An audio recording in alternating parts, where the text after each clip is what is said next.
तो चलिए स्टूडेंट्स, आज इस वीडियो के अंदर हम लोग मैकेनिकल प्रॉपर्टीज ऑफ फ्लूइड्स के कुछ यहाँ पर न्यूमेरिकल हम लोग सॉल्व करेंगे। एंड ये जो न्यूमेरिकल्स है वो बिलोंग करता है Maharashtra 12th standard HSC Maharashtra board से। ठीक है, तो ये चैप्टर नंबर 2 है मैकेनिकल प्रॉपर्टीज ऑफ फ्लूइड, और उसके हम लोग कुछ न्यूमेरिकल्स यहाँ पर सॉल्व करते हैं। तो चलिए यहाँ पर सबसे पहला हमारा क्वेश्चन ये है कि हमें प्रेशर कैलकुलेट करना है 200 metre below the surface of the ocean if pressure on the free surface of liquid is 1 atmosphere, और यहाँ पर डेंसिटी ऑफ सी वाटर भी आपको दिया गया है। तो यहाँ पर डायग्राम अगर मैं बना के समझाऊँ आपको, तो यहाँ पर ये समझ जाओ कि एक ओशन है, ओशन का सरफेस है, और इस पॉइंट पर आपको मतलब 200 मीटर बिलो आपको प्रेशर कैलकुलेट करना है। इंक्लूड क्या करना है इसके अंदर कि जो एटमॉस्फेरिक जो प्रेशर है, जो इस ओशन के जो सरफेस पे जो प्रेशर अप्लाई हो रहा है एटमॉस्फेयर के वजह से, उसको मैं P0 यहाँ पर कंसिडर किया हूँ। और जब मैं यहाँ पर टोटल प्रेशर निकालूंगा, एब्सोल्यूट प्रेशर निकालूंगा, तो सी वाटर से लगने वाला जो प्रेशर है वो होगा H ρg। ठीक है, तो यहाँ पर हमारा जो फॉर्मूला बनता है एब्सोल्यूट प्रेशर का, P = P0 + H ρg। तो यहाँ पर जो P0 है वो एटमॉस्फेरिक प्रेशर है, और एटमॉस्फेरिक प्रेशर की जो वैल्यू होती है 1.013 × 10⁵ प्लस यहाँ पर हाइट जो दिया गया है, डेप्थनेस जो दिया गया है वो 200 × density of the sea water 1060 and the gravitational acceleration is 9.8।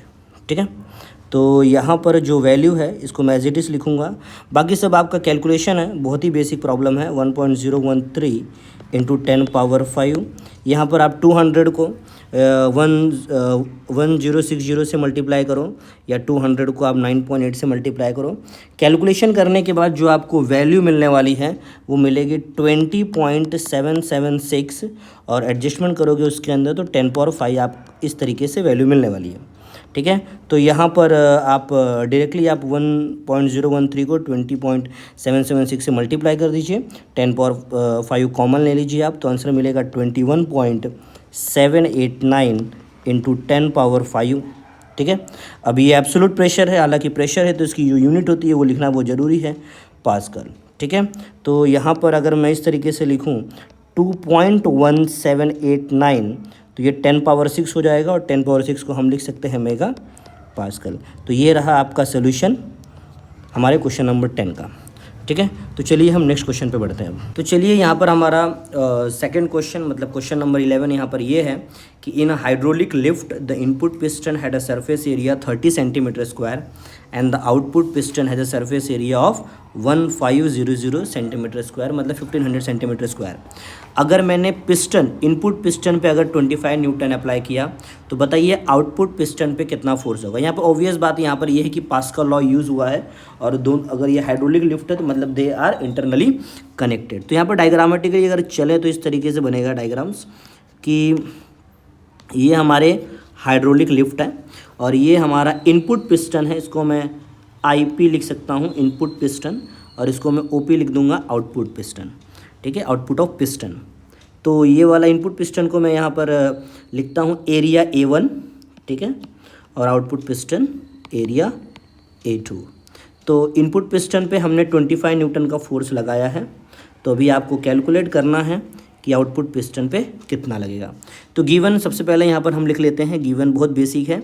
Given ये है कि एरिया 1 जो है वो 30 cm² है। इट मीन्स डैट 30 × 10⁻⁴ m², अगर मैं इसको मीटर में कन्वर्ट करूँ तो A2 = आपका 1500 cm² है। It means that 1500 × 10⁻⁴ m²। और यहाँ पर जो फोर्स 1 है वो 25 न्यूटन है, जो कि पिस्टन 1 पे अप्लाई हो रहा है। तो बताइए F2 पर कितना होगा। ठीक है, तो इसका जो कैलकुलेशन है बहुत बेसिक है। यहाँ पर लिखते हैं हम लोग कि बाय यूजिंग पास्कल लॉ। देखिए स्टूडेंट, आपको पेपर में भी ऐसा ही लिखना है क्योंकि इस पे मार्क्स होता है। तो पास्कल लॉ ये है कि F1/A1 = F2/A2। तो यहाँ पर मैं F1 की जो वैल्यू है 25 न्यूटन रखता हूँ और A1 की जो वैल्यू है 30 इंटू 10⁻⁴ मतलब रखता हूँ। F2 हमें कैलकुलेट करना है और A2 का जो वैल्यू है 1500 इंटू 10⁻⁴ रखता हूँ। ठीक है, तो जब मैं यहाँ पर F2 कैलकुलेट करूँगा यहाँ पर, तो यहाँ पर मैं सॉल्व करके आपको देता हूँ साइड में। जब मैं F2 यहाँ पर कैलकुलेट करता हूँ तो 25 इंटू 1500 इंटू 10⁻⁴ होगा divided by same value 30 into 10⁻⁴। यहाँ पर -4 कैंसिल हो जाएगा। 30 को आप 1500 से डिवाइड कर देना, फिर रिमेनिंग नंबर को 25 से मल्टीप्लाई कर देना, तो वैल्यू आएगा 1250 न्यूटन। ठीक है, तो चलिए अब हम बढ़ते हैं क्वेश्चन नंबर 3, मतलब टेक्स्ट बुक के अकॉर्डिंग अगर देखा जाए तो 12th क्वेश्चन नंबर है ये। क्वेश्चन ये है कि calculate the viscous force acting on a rain drop of diameter 1 mm falling through a uniform velocity 2 meter per second through the air. The coefficient of viscosity of air is 1.8 into 10⁻⁵ Newton second per metre square. ठीक है, तो याद रखें student, coefficient of viscosity का भी unit आप learn करके रखें। तो चलिए पहले हम क्वेश्चन सॉल्व करते हैं। तो सिंपल सी बात यहाँ पर ये है कि आपके पास एक रेन ड्रॉप है और रेन ड्रॉप का जो डायमीटर यहाँ पर दिया गया है वो दिया गया है 1 mm का।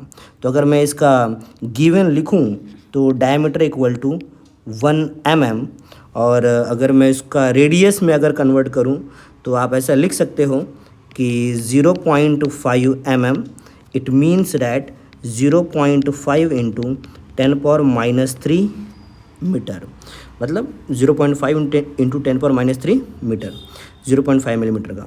ठीक है, एंड यूनिफॉर्म वेलोसिटी इसकी है, मतलब वेलोसिटी में लिख सकता हूँ 2 मीटर पर सेकेंड, ये ऑलरेडी ऐसे यूनिट में है।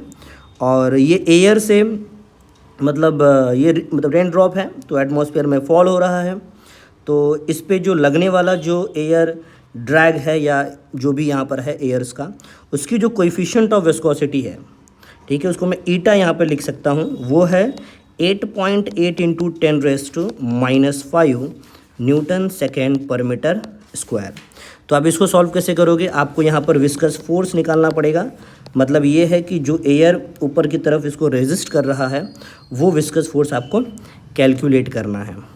ठीक है स्टूडेंट, ये हमारा रेडियस हो जाएगा। ठीक है, तो चलिए हम इसको कैलकुलेट करते हैं। तो यहाँ बहुत बेसिक लॉ है, यहाँ पर आप बोल सकते हो कि बाय यूजिंग स्टोक्स लॉ। याद रखें स्टूडेंट, ये लिखना है, इस पर मार्क्स होता है। By using Stokes law it tells that viscous force equal to 6 pi eta r v. तो यहाँ पर मैं 6 into 3.14 into eta means 1.8 into 10⁻⁵ and the radius is 0.5 into 10⁻³ into velocity बोले तो 2 इक्वल टू, आप यहाँ पर सारे नंबर्स को मल्टीप्लाई करोगे। मल्टीप्लाई करने के बाद जो भी यहाँ पर वैल्यूज़ आएंगे आपके पास वो इस तरीके से आएंगे। पहली बार ज़रा ध्यान से सुनो यहाँ पर, ठीक है, वो वैल्यू आएंगे 3.394 इंटू 10⁻⁷ न्यूटन। तो विस्कस फोर्स है तो उसका वैल्यू मतलब न्यूटन में ही रहेगा। याद रखें, फोर्स कोई भी हो वैल्यू न्यूटन में ही रहता है। तो इस तरीके से हमारा क्वेश्चन नंबर 3 भी सॉल्व हो गया according to the textbook. It's a question number 12। ठीक है स्टूडेंट, तो चलिए हम बढ़ते हैं अपने 13th क्वेश्चन पे। मतलब इस वीडियो के अकॉर्डिंग क्वेश्चन नंबर 4 है ये बहुत ही इंटरेस्टिंग क्वेश्चन है स्टूडेंट्स, तो बहुत केयरफुली तरीके से इसको ज़रा देखना और समझना। क्वेश्चन ये है कि horizontal force of 1 newton is required to move a metal plate of area 10⁻⁻² metre square. मतलब हमारे पास एक मेटल का जो प्लेट है, वो मेटल का प्लेट का जो एरिया है वो 10⁻⁻² मीटर स्क्वायर का है, और मैंने इस पर एक फोर्स अप्लाई किया है and the force is 1 Newton.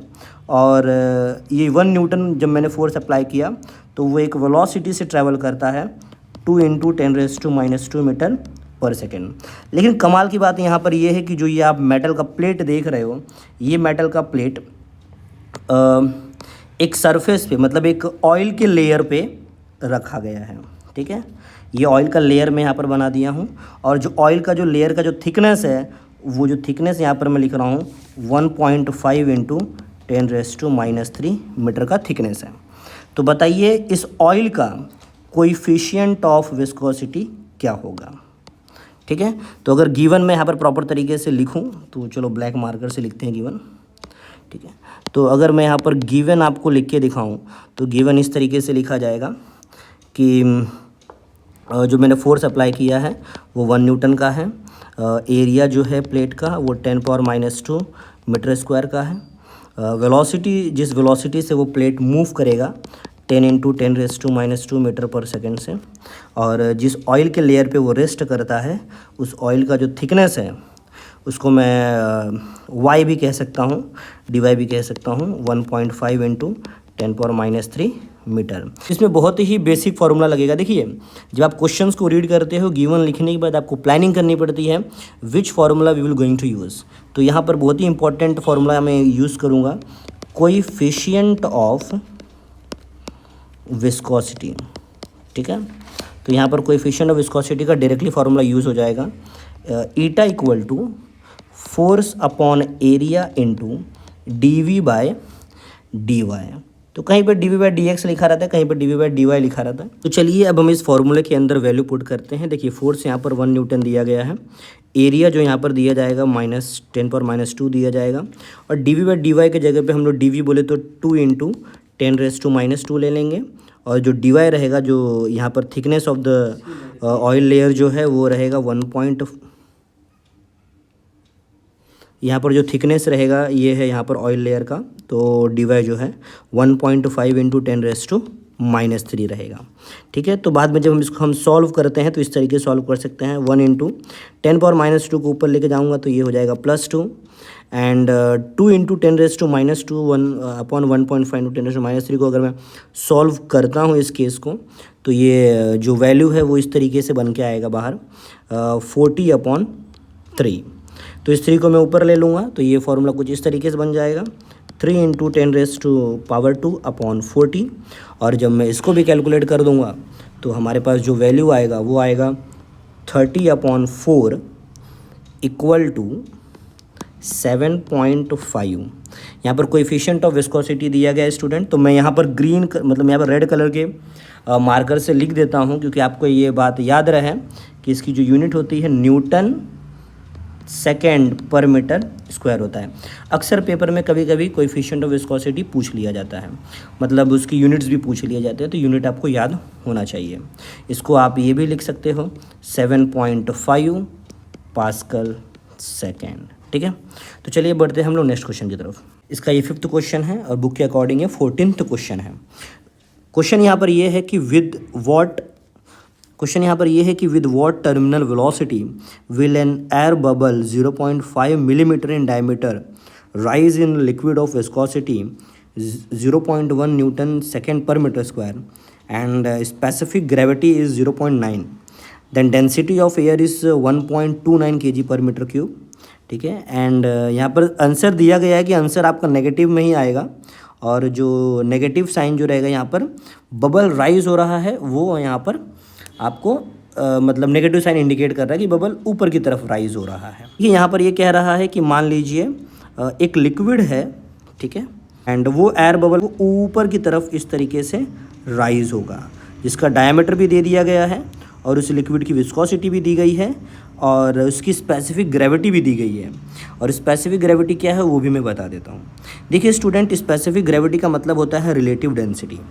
ठीक है, तो जब हम लोग रिलेटिव डेंसिटी को कैलकुलेट करते हैं, इस बात का ध्यान रखें, जो रिलेटिव डेंसिटी होता है वो होता है density of the substance upon density of the water. ठीक है, तो अगर मुझे डेंसिटी ऑफ सब्सटेंस निकालना है तो मैं क्या करूँगा, उसके रिलेटिव डेंसिटी से मल्टीप्लाई कर दूंगा डेंसिटी ऑफ वाटर को। इस बात को भी आप ज़रा ध्यान में रखें क्योंकि इसका यूज़ होने वाला है। ठीक है, तो यहाँ पर गिवन में लिख देता हूँ ब्लैक मार्कर से। गिवन देखिए यहाँ पर क्या दिया गया है, गिवन ये दिया गया है कि जो वेलोसिटी है एयर बबल का वो आपको कैलकुलेट करना है, जिसको हम टर्मिनल वेलोसिटी कहते हैं। The meaning of the terminal velocity is that की वेलोसिटी एक कांस्टेंट वेलोसिटी से वो ऊपर की तरफ जा रहा है, that is consider as a terminal velocity. Air bubble का जो डायमीटर है वो यहाँ पर 0.4 मिलीमीटर दिया गया है, तो इसको मैं 10⁻³ मीटर लिख सकता हूँ। इसको 2 से डिवाइड कर दूंगा तो 0.2 इंटू 10⁻³ मीटर हो जाएगा, मतलब ये हो जाएगा रेडियस, ठीक है।